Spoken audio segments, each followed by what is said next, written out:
بسم اللہ الرحمن الرحیم۔ روزے دار کے لیے بیوی کا بوسہ لینا۔ روزے دار کے لیے بیوی کا بوسہ لینا، اس سے مباشرت کرنا، معانقہ کرنا اور بغل گیر ہونا جائز ہے۔ حضرت عائشہ رضی اللہ عنہا سے روایت ہے، نبی کریم صلی اللہ علیہ وسلم روزے کی حالت میں بوسہ لے لیا کرتے تھے اور مباشرت، معانقہ کر لیا کرتے تھے، لیکن آپ اپنی خواہش پر بہت زیادہ کنٹرول رکھنے والے تھے۔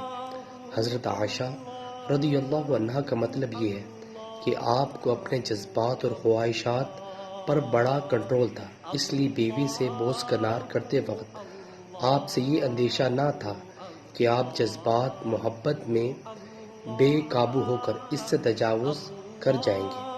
اس سے یہ بات معلوم ہوئی کہ روزے کی حالت میں بیوی سے بوس و کنار اگرچہ جائز ہے، لیکن یہ جائز کام صرف وہی شخص کرے جس کو اپنے جذبات پر کنٹرول ہو، بصورت دیگر اس سے باز رہے۔ اس بات کو علماء نے اس طرح بیان کیا کہ نوجوان آدمی کے لیے بیوی سے بوس و کنار کرنا مکروہ ہے اور عمر رسید شخص کے لیے غیر مکروہ، کیونکہ نوجوان سے تجاوز کا خطرہ ہے، بوڑھے آدمی سے تجاوز کا خطرہ نہیں۔ بوس و کنار کی وجہ سے منی نکل جائے تو اس سے روزہ نہیں ٹوٹے گا۔